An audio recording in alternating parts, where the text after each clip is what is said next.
ಈ ಸಂಸ್ಥೆಗಿದೆ ಬಡವರ ಮಕ್ಕಳಿಗೂ ಆಪ್ ತಲುಪಿಸಿದ ಹೆಗ್ಗಳಿಕೆ. ವಿದ್ಯಾರ್ಥಿಗಳಿಗೆ ಸರಳ ಭಾಷೆಯ ಸಿಲೆಬಸ್ನಲ್ಲಿ ಅರ್ಥೈಸುವಿಕೆ. ಡಿಜಿಟಲ್ ದುನಿಯಾದಲ್ಲಿ ವಿದ್ವತ್ ಆಪ್ ಕ್ಲಿಕ್ ಆಗಿದೆ ಹೇಗೆ? ಇದುವೇ ಹೊತ್ತಿನ ವಿಶೇಷ ಸ್ಟಾರ್ ಆಫ್ ಕರ್ನಾಟಕ. ನಾನು ರಾಹುಲ್ ದಯಾನ್. ಎಜುಕೇಷನ್ ಇವತ್ತು ಡಿಜಿಟಲ್ ಮಯವಾಗಿದೆ. ಕೋವಿಡ್ ಸಂದರ್ಭದಲ್ಲಿಯೇ ಲೈವ್ ಕ್ಲಾಸ್ ಮೂಲಕ ಮಕ್ಕಳು ಇಡೀ ವರ್ಷ ಪಾಠ ಕಲ್ತರು ಅಂದರೆ ಡಿಜಿಟಲ್ ದುನಿಯಾ ಯಾವ ಮಟ್ಟಿಗಿದೆ ಅನ್ನೋದನ್ನು ಗೆಸ್ ಮಾಡಿ. ಹಾಗಾಗಿಯೇ ಇವತ್ತು ಎಜುಕೇಷನ್ ಅನ್ನೋದು ಆ್ಯಪ್ ಬೇಸ್ ಆಗಿದೆ.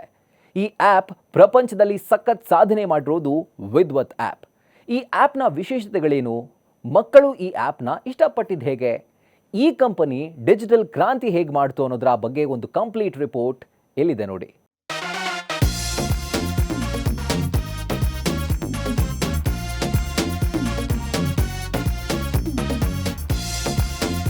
ಇದು ಡಿಜಿಟಲ್ ದುನಿಯಾ.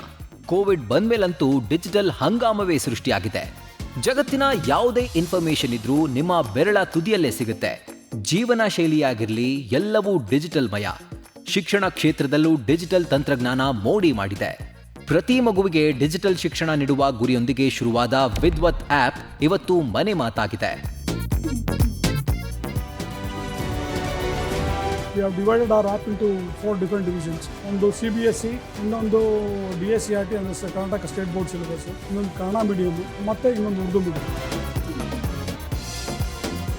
ವಿದ್ವತ್ ಆ್ಯಪ್. ಈ ಆ್ಯಪ್ನಿಂದ ಲಕ್ಷಾಂತರ ಮಕ್ಕಳು ಡಿಜಿಟಲ್ ದುನಿಯಾದ ಹೊಸ ಮಜಲುಗಳನ್ನು ತಿಳಿದುಕೊಂಡಿದ್ದಾರೆ. ಸದ್ಯ ಈ ಆ್ಯಪ್ ಪ್ರತಿಯೊಬ್ಬರ ಮನೆಯಲ್ಲಿದ್ದು, ಇಂಥ ಆ್ಯಪ್ನ ಹಿಂದಿನ ಶಕ್ತಿ ರೋಹಿತ್ ಪಾಟೀಲ್.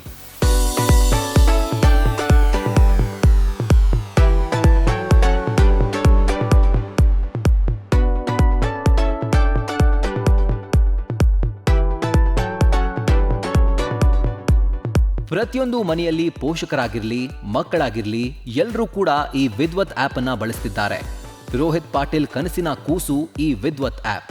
ಡಿಜಿಟಲ್ ಎಜುಕೇಷನ್ ಪ್ರತಿಯೊಬ್ಬರಿಗೂ ಸಿಗಬೇಕು, ಪ್ರತಿ ಮಗುವಿಗೂ ಡಿಜಿಟಲ್ ಶಿಕ್ಷಣ ನೀಡುವ ಉದ್ದೇಶದಿಂದಲೇ ರೋಹಿತ್ ಪಾಟೀಲ್ ಈ ವಿದ್ವತ್ ಆ್ಯಪ್ ಅನ್ನ ಲಾಂಚ್ ಮಾಡಿದ್ರು. ನಮ್ಮದು ವಿಷನ್, ನಮ್ಮ ಕನಸಿನ ಕೂಸು ಅದು.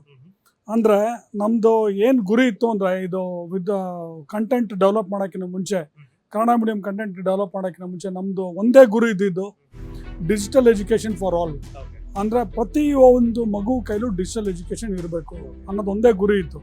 ಅದು ಯಾವುದೇ ಮಗು ಆಗಲಿ, ಇರ್ರೆಸ್ಪೆಕ್ಟಿವ್ ಆಫ್ ಎನಿ ಚೈಲ್ಡ್, ಅದು ಗೌರ್ಮೆಂಟ್ ಸ್ಕೂಲ್ ಮಗು ಆಗಲಿ ಅಥವಾ ಪ್ರೈವೇಟ್ ಸ್ಕೂಲ್ ಮಗು ಆಗಲಿ, ಇಲ್ಲ ಹೈ ಫಂಡ CBSE ಸ್ಕೂಲ್ ಮಗು ಆಗಲಿ, ಇರ್ರೆಸ್ಪೆಕ್ಟಿವ್ ಆಫ್ ಎನಿ ಚೈಲ್ಡ್, ಆ ಮಗು ಕೈಯಲ್ಲಿ ನಮ್ಮದು ಡಿಜಿಟಲ್ ಎಜುಕೇಷನ್ ಇರಬೇಕು. ಅದಷ್ಟೇ ಅಲ್ಲ, ಈಗ ದೊಡ್ಡ CBSE ಸ್ಕೂಲ್ ಮಕ್ಕಳ ಕೈಲಿ, ಆಮೇಲೆ ಸ್ಟೇಟ್ ಗೌರ್ಮೆಂಟ್ ಸಿಲೆಬಸ್ ಮಕ್ಕಳ ಕೈಲಿ ಎಲ್ಲ ಟ್ಯಾಬ್ ಇರುತ್ತೆ. ಬಟ್ ಗೌರ್ಮೆಂಟ್ ಸ್ಕೂಲ್ ಮಕ್ಕಳಿಗೆ ಅದು ಆಕ್ಸೆಸ್ ಇರೋದಿಲ್ಲ. ಸೊ ನಮ್ದೇನು ಉದ್ದೇಶ ಇದ್ದಿದ್ದು ಅಂದರೆ, ಗೌರ್ಮೆಂಟ್ ಸ್ಕೂಲ್ ಮಕ್ಕಳಿಗೂ ಅದು ಆ್ಯಪ್ ತಲುಪಬೇಕು, ಅದೊಂದೇ ನಮ್ಮ ಉದ್ದೇಶ ಇದ್ದಿದ್ದು. ಸೊ ಅದಕ್ಕೋಸ್ಕರ ನಾವು ಮೊದಲು ಕನ್ನಡ ಮೀಡಿಯಂ ಕಂಟೆಂಟ್ನ ಡೆವಲಪ್ ಮಾಡಿದ್ವಿ. ನಿಮ್ಗೆ ಹೇಳಕ್ಕೆ ಇಷ್ಟಪಡ್ತೀನಿ, ನಾನು ಇಲ್ಲಿ ಕರ್ನಾಟಕದಲ್ಲಿ ಟೋಟಲ್ 75,000 ಸ್ಕೂಲ್ ಇದೆ. 75,000 ಸ್ಕೂಲಲ್ಲಿ 25,000 ಸ್ಕೂಲ್ ಮಾತ್ರನೇ ಪ್ರೈವೇಟ್ ಸ್ಕೂಲ್ಸ್, ಇನ್ನು 50,000 school government schools. So just assume ಮಾಡಿ, 25,000 ಸ್ಕೂಲಲ್ಲಿ ಓದ್ತಾರೋ ಮಕ್ಕಳು ಎಷ್ಟಿರ್ಬೋದು, ಸರ್ಕಾರಿ ಶಾಲೆಯಲ್ಲಿ ಓದ್ತಾರೋ ಮಕ್ಕಳು ಎಷ್ಟಿರ್ಬೋದು. ಸೊ ನಮ್ದು ಈ ಗುರಿ ಯಾವತ್ತಿದ್ರೂ ಮಾಸ್ ಮೇಲೆ ಇತ್ತು ಹೊರತು ಈ ಕಡೆ ಕ್ಲಾಸ್ ಮೇಲೆ ಇರಲಿಲ್ಲ. ಈ ವಿದ್ವತ್ ಆ್ಯಪ್ನ ಮೂಲ ಉದ್ದೇಶ ಸರ್ಕಾರಿ ಶಾಲೆ ಮಕ್ಕಳಿಗೆ ಡಿಜಿಟಲ್ ಶಿಕ್ಷಣ ನೀಡೋದು. ಇದೇ ಕಾರಣಕ್ಕೆ ಮೊದಲು ಕನ್ನಡದ ಮೀಡಿಯಂನಲ್ಲಿ ಈ ಆ್ಯಪ್ ಅನ್ನ ಡೆವಲಪ್ ಮಾಡಲಾಗಿತ್ತು. ಕನ್ನಡದಲ್ಲೇ ಕಂಟೆಂಟ್ಗಳನ್ನು ಡೆವಲಪ್ ಮಾಡಿದ್ರು. ಆರಂಭದಲ್ಲಿಯೇ ಈ ಆ್ಯಪ್ಗೆ ಸಖತ್ ರೆಸ್ಪಾನ್ಸ್ ಸಿಕ್ಕಿತ್ತು. 2013ರಲ್ಲಿ ಮೈಸೂರಿನಲ್ಲಿ ರೋಹಿತ್ ಪಾಟೀಲ್ ಈ ಕಂಪನಿಯನ್ನ ಶುರು ಮಾಡಿದ್ರು. 10x10 ಜಾಗದಲ್ಲಿ ವಿದ್ವತ್ಗೆ ಅಡಿಪಾಯ ಬಿದ್ದಿತ್ತು. ಮೊದಲು ರೋಹಿತ್ ಪಾಟೀಲ್ ಒಬ್ಬರೇ ಎಲ್ಲವನ್ನ ಮಾಡ್ತಿದ್ರು. ಟೈಪಿಂಗ್ನಿಂದ ಹಿಡಿದು ಪ್ರತಿಯೊಂದು ರೋಹಿತ್ ಪಾಟೀಲ್ ನಿರ್ವಹಿಸ್ತಾ ಇದ್ರು. ಹೀಗೆ ಸುಮಾರು 1.5 ವರ್ಷಗಳ ಕಾಲ ಕೆಲಸ ಮಾಡಿ ವಿದ್ವತ್ ಆ್ಯಪ್ ಮೂಲಕ ಡಿಜಿಟಲ್ ಕ್ರಾಂತಿಗೆ ನಾಂದಿ ಹಾಡಿದ್ರು. ಮೈಸೂರಿಗೆ ನಮ್ಮ ಡೈರೆಕ್ಟರೇಟ್ ಆಫ್ ಮೈನಾರಿಟೀಸಿಂದ ಡೈರೆಕ್ಟರ್ ಬಂದಿದ್ರು, ಅಕ್ರಮ್ ಪಾಷಾ ಸರ್ ಅಂತ ಹೇಳಿ. ಅವರು ಇಲ್ಲಿ ಬಂದು ಇಲ್ಲಿ ಇದಾಯ್ತಲ್ಲ ಸ್ಕೂಲ್ ಅಂತ ಇದೆ, ಅಲ್ಲಿ ನಮ್ಮದು ಸ್ಮಾರ್ಟ್ ಕ್ಲಾಸ್ ಸೆಟಪ್ ನೋಡಿ ಇಮಿಡಿಯೇಟಾಗಿ ಅನೌನ್ಸ್ ಮಾಡೋರು. ನಾನು 200 ಉರ್ದು ಶಾಲೆಗಳಿಗೆ ಸ್ಮಾರ್ಟ್ ಸ್ಕೂಲ್ ಕೊಡ್ತೀನಿ, ಸ್ಮಾರ್ಟ್ ಕ್ಲಾಸ್ ಕೊಡ್ತೀನಿ ಅಂತ. ಸೊ ಅದು ಸಾಯಂಕಾಲ ಸ್ಟಾರ್ ಆಫ್ ಮೈಸೂರು ಪೇಪರಲ್ಲಿ ಬಂದಿತ್ತು, ಅದನ್ನು ಓದಿದೆ ನಾನು. ಬೆಳಗ್ಗೆ ಟ್ರೈನ್ ಹಿಡ್ಕೊಂಡೆ, ಸೀದಾ ಹೋಗಿ ಅವ್ರನ್ನ ಭೇಟಿಯಾದೆ. ಸರ್, ಆ ಸ್ಕೂಲ್ ಕೆಲಸ ಮಾಡ್ದವ್ನು ನಾನೇ, ನನಗೊಂದು ಅವಕಾಶ ಮಾಡಿಕೊಡಿ ಅಂತ. ಸರ್ ಆಯಿತು, ಅವಕಾಶ ಮಾಡಿಕೊಡ್ತೀನಿ, ಬಟ್ ಇಲ್ಲಿ ಉರ್ದು ಶಾಲೆಗಳಲ್ಲಪ್ಪ, ಹೆಂಗೆ ಮಾಡ್ತೀಯಾ ಸಾಫ್ಟ್ವೇರು? ಸರ್, ಡೆವಲಪ್ ಮಾಡ್ತೀನಿ, ನಾನೇ ಡೆವಲಪ್ ಮಾಡ್ತೀನಿ. ಸರಿ ಅಂದ್ಬಿಟ್ಟು ಆಯಿತು ಅಂತ ಒಂದು ಅವಕಾಶ ಕೊಟ್ಟರು. ವಿತಿನ್ 3 ಮಂತ್ಸಲ್ಲಿ ಇನ್ನೊಂದು ಸ್ವಲ್ಪ ನಿಯರ್ಲಿ ಒಂದು 2000 ಸ್ಕ್ವೇರ್ ಫೀಟ್ ಆಫೀಸ್ ತೊಗೊಂಡ್ವಿ. ಅಲ್ಲಿ ಎಲ್ಲ ಉರ್ದು ಡೆವಲಪ್ಮೆಂಟ್ ಮಾಡೋಕ್ಕೆ PhD ಹೋಲ್ಡರ್ಸು ಎಲ್ಲ ತೊಗೊಂಡ್ವಿ. ಉರ್ದು ಕಂಟೆಂಟ್ನ ಡೆವಲಪ್ ಮಾಡೋಕ್ಕೆ ಸ್ಟಾರ್ಟ್ ಮಾಡಿದ್ವಿ. ಉರ್ದು ಕಂಟೆಂಟು 3 ಮಂತ್ಸಲ್ಲಿ ಉರ್ದು ಕಂಟೆಂಟ್ ಡೆವಲಪ್ ಆಯಿತು. ವಿಶೇಷ ಅಂದರೆ ಉರ್ದು ಭಾಷೆಯಲ್ಲೂ ಈ ಆ್ಯಪ್ ಲಭ್ಯವಿದೆ. ಉರ್ದು ಸೇರಿದಂತೆ ಕನ್ನಡ, ಇಂಗ್ಲಿಷ್ನಲ್ಲೂ ಈ ಆ್ಯಪ್ ಲಭ್ಯವಿದೆ. ವಿದ್ಯಾರ್ಥಿಗಳಿಗೆ ಅನುಕೂಲವಾಗುವ ದೃಷ್ಟಿಯಿಂದ ಈ ಆ್ಯಪ್ ಡೆವಲಪ್ ಮಾಡಲಾಗಿದೆ. ರೋಹಿತ್ ಪಾಟೀಲ್ ಒಬ್ಬರೇ ಕಟ್ಟಿದ ಕಂಪನಿಯೊಂದು ಇವತ್ತು 100ಕ್ಕೂ ಹೆಚ್ಚು ಜನರಿಗೆ ಆಧಾರವಾಗಿದೆ.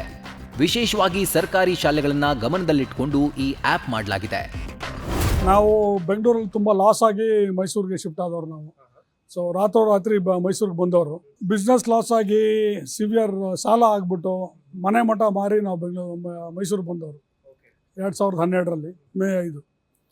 ಸೊ ಎಲ್ಲ ಮಾರಿ ಬಂದು ಇಲ್ಲಿ ಸೆಟ್ಲ್ ಆಗೋಕ್ಕೆ ಸ್ವಲ್ಪ ಟೈಮ್ ಆಯಿತು. ಒಂದು ಕೆಲಸಕ್ಕೆ ಮ್ಯಾಕ್ಸ್ ಲೈಫ್ ಇನ್ಶೂರೆನ್ಸ್ ಅಂದ್ಬಿಟ್ಟು ಒಂದಕ್ಕೆ ಏಜೆನ್ಸಿ ಡೆವಲಪ್ಮೆಂಟ್ ಮ್ಯಾನೇಜರ್ ಕೆಲಸಕ್ಕೆ ಸೇರಿಕೊಂಡೆ. ಒಂದು 5 ಮಂತ್ಸ್ ಅಲ್ಲಿ ಕೆಲಸ ಮಾಡಿದೆ. ಆಮೇಲೆ ಐ ಥಾಟ್ ಇಲ್ಲ, ಕೆಲಸ ಮಾಡೋದು ನಂದು ಇದಲ್ಲ ಅಂಥೇಳಿ ಆಮೇಲೆ ಒಂದು ಪ್ರೊಪ್ರೈಟರ್ಶಿಪ್ ಕಂಪ್ನಿ ಸ್ಟಾರ್ಟ್ ಮಾಡಿದೆ. ಬರೀ 100 ರೂಪೀಸ್ ಇತ್ತು ಅಕೌಂಟಲ್ಲಿ. ಅವಾಗ ತುಂಬ ಕಷ್ಟ, ಮನೆಯಲ್ಲಿ ತುಂಬ ಕಷ್ಟ. ಏನು ಛಲ, ಒಂದೇ ಒಂದು ಛಲ ಇದ್ದಿದ್ದು ಏನು ಅಂದರೆ, ಪಾಪ ನಮ್ಮ ತಂದೆ ಅಲ್ಲಿ ಬೆಂಗಳೂರಲ್ಲಿದ್ದಾಗ ನನ್ನ ಪ್ರಾಬ್ಲಮ್ ಸಾಲ್ವ್ ಮಾಡೋಕ್ಕೆ ಒಂದು ಜನಗಳು ಸಾಲಗಾರರದು ಕಾಲು ಬಿದ್ದುಬಿಟ್ಟಿದ್ರು. ಅಲ್ಲಿ ಆ ಒಂದು ಬಿಸ್ನೆಸ್ಸಲ್ಲಿ ನಾವೇನಾಯಿತು, ಒಂದು ಕ್ಲೈಂಟಿಗೆ ಮೆಟೀರಿಯಲ್ ಸಪ್ಲೈ ಮಾಡಿ ಆ ಕ್ಲೈಂಟು ರಾತ್ರೋರಾತ್ರಿ ಎಲ್ಲ ಮೆಟೀರಿಯಲ್ ತೊಗೊಂಡು ಓಡೋಗಿ ನಮಗೆ ಏನೂ ಪೇಮೆಂಟ್ ಇಲ್ದಂಗೆ ಆಯಿತು. ಅದನ್ನೆಲ್ಲ ತೀರ್ಸೋಕ್ಕೆ ನಾನು ಸಾಲ ಮಾಡಬೇಕಾಯಿತು. ಆ ಸಾಲ ದೊಡ್ಡದಾಗಿ ಬೆಳೆದು ನಾವು ಮನೆ ಮಠ ಮಾರಿ ಈ ಕಡೆ ಇಲ್ಲಿ ಬರೋಂಗೆ. ಒಂದು ಉದ್ಯಮ ಅಂದರೆ ಅಲ್ಲಿ ಸಮಸ್ಯೆಗಳು ಇದ್ದೇ ಇರುತ್ತೆ. ವಿದ್ವತ್ ಆ್ಯಪ್ ಶುರು ಮಾಡುವಾಗಲೂ ರೋಹಿತ್ ಪಾಟೀಲ್ ಸಿಕ್ಕಾಪಟ್ಟೆ ಕಷ್ಟಗಳನ್ನು ಎದುರಿಸಿದ್ರು. ಆದರೂ ರೋಹಿತ್ ಪಾಟೀಲ್ ಕನಸಿನ ಕೂಸು ಕಮರಿ ಹೋಗಿರಲಿಲ್ಲ. ಮನಸ್ಸಲ್ಲಿದ್ದ ಛಲ ಬಿಟ್ಟಿರಲಿಲ್ಲ. ಎಲ್ಲವನ್ನೂ ಫೇಸ್ ಮಾಡಿ ಸಾಲದ ಸುಳಿಯಲ್ಲಿ ಸಿಲುಕಿದ್ದ ರೋಹಿತ್ ಪಾಟೀಲ್ಗೆ ವಿದ್ವತ್ ಆ್ಯಪ್ ಕೈ ಹಿಡಿದಿತ್ತು. Fag end of my career in ಬ್ಯಾಂಗ್ಳೂರಲ್ಲಿ ಸ್ಮಾರ್ಟ್ ಸ್ಕೂಲ್ ಸೆಟಪ್ಪು ನಾನು ಮಾಡಿದೆ ಒಂದೆರಡು. ಸೊ ಅವಾಗ ನನಗೆ ಮೈಸೂರು ಬಂದಮೇಲೆ ನಾನು ಯಾವ ಬಿಸ್ನೆಸ್ ಸ್ಟಾರ್ಟ್ ಮಾಡಬೇಕು ಅಂತ ಸ್ವಲ್ಪ ನನಗೆ ಇದಾಯಿತು. ಯಾಕೆಂದರೆ ನಾನು ಮತ್ತೆ ಹಳೆ ಬಿಸ್ನೆಸ್ಗೆ ಹೋದರೆ ಮತ್ತೆ ಹಳೆ ಕಾಂಟ್ಯಾಕ್ಟ್ಸು ಅದೆಲ್ಲ ಬಂದೇ ಬರುತ್ತೆ. ಸೊ ಅದಕ್ಕೆ ಬೇಡ, let us go into new business ಅಂತೇಳಿ ಸ್ಮಾರ್ಟ್ ಕ್ಲಾಸ್ ಸೆಟಪ್ಸು ನಾನು ಸ್ಟಾರ್ಟ್ ಮಾಡಿದೆ. ಅದು ಫಸ್ಟ್ ಬರೀ ಸ್ಮಾರ್ಟ್ ಕ್ಲಾಸ್ ಹಾರ್ಡ್ವೇರ್ನ ನಾನು ಮಾರ್ಕೊಂಡು ಬಂದವನು. ಆಮೇಲೆ ಈ ಡೈರೆಕ್ಟರ್ ಆಫ್ ಮೈನಾರಿಟೀಸ್ ಆರ್ಡರ್ ಬಂದಮೇಲೆ ಡೆವಲಪ್ಮೆಂಟು ಸ್ಟಾರ್ಟ್ ಆಗಿದೆ. It has taken nearly 6 years ನಾವು. 2014 ಡೆವಲಪ್ಮೆಂಟ್ ಸ್ಟಾರ್ಟ್ ಮಾಡಿದ್ದು. ಈಗ ನಮ್ಮದು ಕಂಟೆಂಟು ಒಂದು ಶೇಪಿಗೆ ಬಂದಿದೆ. So that is why we have launched our mobile app. Android, ಐಫೋನಲ್ಲಿ, anywhere you can access the app. ಈಗ ಸದ್ಯಕ್ಕೆ 7,000 ಶಾಲೆಗಳಲ್ಲಿ ನಮ್ಮದು ಆ್ಯಪ್ ನಡೀತಾ ಇದೆ. ಆಮೇಲೆ ನಿಯರ್ಲಿ 6.5 ಲಕ್ಷ ಸ್ಟೂಡೆಂಟ್ಸು ಅದನ್ನು ಯೂಸ್ ಮಾಡ್ತಾ ಇದ್ದಾರೆ ಅಂತ ಹೇಳೋಕ್ಕೆ ನಾನು ಹೆಮ್ಮೆ ಪಡ್ತೀನಿ. ಅದಷ್ಟೇ ಅಲ್ಲದೆ ಮೊನ್ನೆ ಈಗ ಲಾಸ್ಟ್ ಡಿಸೆಂಬರ್ಗೆ ನಮ್ಮದು ಆ್ಯಪ್ ಲಾಂಚ್ ಆಗಿದ್ದು. ಇಲ್ಲಿವರೆಗೂ ನಿಯರ್ಲಿ ಅರೌಂಡ್ 1.4 lakhs ಡೌನ್ಲೋಡ್ ಆಗಿದೆ. ಸೊ ಅರೌಂಡ್ ಆ್ಯಕ್ಟಿವ್ ಯೂಸರ್ಸ್ ಬಂದ್ಬಿಟ್ಟು 70,000 ಜನ ಆ್ಯಕ್ಟಿವ್ ಯೂಸರ್ಸ್ ಇದ್ದಾರೆ. Still going on. ಆವತ್ತು ಸಣ್ಣ ಕೋಣಿಯಲ್ಲಿ ಶುರುವಾದ ಕಂಪನಿ ಇವತ್ತು ಬೃಹದಾಕಾರವಾಗಿ ಬೆಳೆದಿದೆ. ರೋಹಿತ್ ಪಾಟೀಲ್ ನಿರಂತರ ಶ್ರಮದ ಫಲವಾಗಿ ಇವತ್ತು ವಿದ್ವತ್ ಆ್ಯಪ್ 7,000 ಶಾಲೆಗಳು ಸೇರಿದಂತೆ 6.5 ಲಕ್ಷ ವಿದ್ಯಾರ್ಥಿಗಳ ಪಾಲಿಗೆ ದಾರಿದೀಪವಾಗಿದೆ. ಈ ಮೂಲಕ ಅದೆಷ್ಟೋ ಕನ್ನಡ ಮೀಡಿಯಂ ವಿದ್ಯಾರ್ಥಿಗಳಿಗೆ ಇವತ್ತು ವಿದ್ವತ್ ಆ್ಯಪ್ ಶಿಕ್ಷಣದ ಬೆಳಕು ನೀಡ್ತಾ ಇದೆ. ಈ ಆ್ಯಪ್ ಮೂಲಕವೇ ಇಂದು ಲಕ್ಷಾಂತರ ವಿದ್ಯಾರ್ಥಿಗಳ ಪಾಠ ಪ್ರವಚನ ಸುಲಭವಾಗಿದೆ. 1ನೇ ಕ್ಲಾಸ್ ಮಗು ಕೂಡ ಈ ವಿದ್ವತ್ ಆ್ಯಪನ್ನು ಸುಲಭವಾಗಿ ಬಳಸಬಹುದಾಗಿದೆ. ಆ್ಯಪ್ನ ಮೂಲಕ ಸರಳವಾಗಿ ಪರಿಣಾಮಕಾರಿಯಾಗಿ ಮಕ್ಕಳಿಗೆ ಮಾಹಿತಿ ನೀಡ್ತಾ ಇರೋ ಈ ಆ್ಯಪ್ ಕನ್ನಡ, ಇಂಗ್ಲಿಷ್, ಉರ್ದು ಭಾಷೆಯ ಸಿಲೆಬಸ್ಗಳನ್ನು ಒಳಗೊಂಡಿದೆ. ಸರ್ಕಾರಿ ಶಾಲಾ ಮಕ್ಕಳಿಗೂ ಆ್ಯಪ್ ತಲುಪಿಸಿದ ಕೀರ್ತಿ ವಿದ್ವತ್ ಸಂಸ್ಥೆಗೆ ಸಲ್ಲಬೇಕು. So we have nearly 130 member strong team. So ಈ ಕಂಟೆಂಟ್ ಡೆವಲಪ್ ಮಾಡೋಕ್ಕೆ ನಿಯರ್ಲಿ 180 ಜನ ಪರಿಶ್ರಮ ಪಟ್ಟಿದ್ದಾರೆ. ಸೊ ಈ ಕಂಟೆಂಟ್ ಬರೋಕ್ಕೆ ಆ ರೆಸ್ಪೆಕ್ಟಿವ್ ಲ್ಯಾಂಗ್ವೇಜ್, ಕನ್ನಡ ಲ್ಯಾಂಗ್ವೇಜಲ್ಲಿ PhD ಹೋಲ್ಡರ್ಸು, ಆಮೇಲೆ ಸಬ್ಜೆಕ್ಟ್ ಮ್ಯಾಟ್ರ್ ಎಕ್ಸ್ಪರ್ಟ್ಸು, ಉರ್ದು ಲ್ಯಾಂಗ್ವೇಜಲ್ಲಿ subject matter experts, PhD holders. So ಆ ಥರ ನಾವು ರೆಕ್ರೂಟ್ ಮಾಡಿಕೊಂಡು ನಾವು ಇಲ್ಲಿ ಡೆವಲಪ್ಮೆಂಟ್ ಸ್ಟಾರ್ಟ್ ಮಾಡ್ತೀವಿ.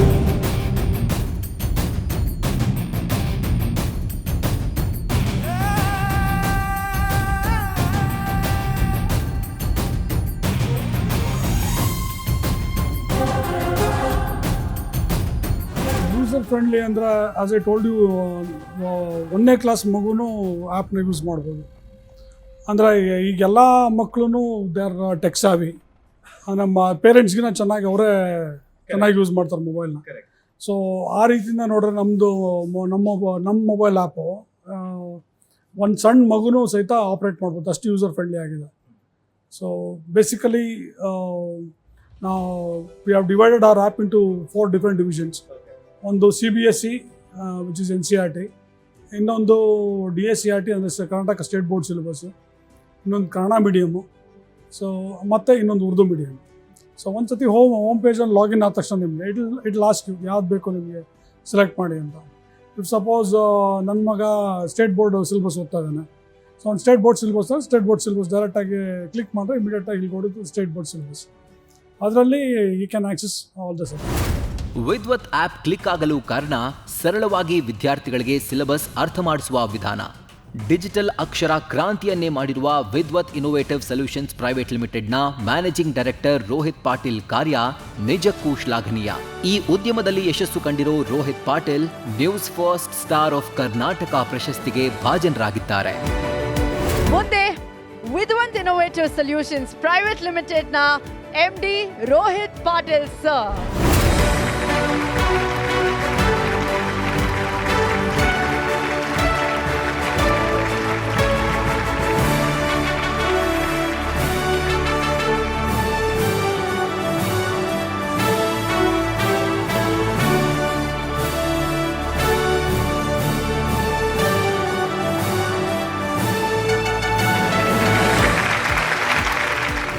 I feel very proud because recognized by News First, I'm feeling very, very proud. And with my mother and my very, very close friends who were there with me when in thick and thin, and bhala worst times all ನನ್ನ friends ಎಲ್ಲ ಇದ್ದಾರೆ.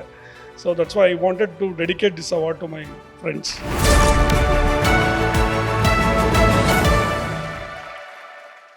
ಇದು ವಿದ್ವತ್ ಸಂಸ್ಥೆಯ success story. ನೀವು ಶ್ರದ್ಧೆಯಿಂದ ಕೆಲಸ ಮಾಡಿದ್ರೆ ನಿಮಗೂ ಸಕ್ಸಸ್ ಒಲ್ದೇ ಒಲಿಯುತ್ತೆ. ಇದುವೇ ಹೊತ್ತಿನ ವಿಶೇಷ. ನೋಡ್ತಾ ಇರಿ ನ್ಯೂಸ್ ಫಸ್ಟ್, ನಿರ್ಭೀತಿಯಿಂದ ನಿಮ್ಮ ಪರವಾಗಿ.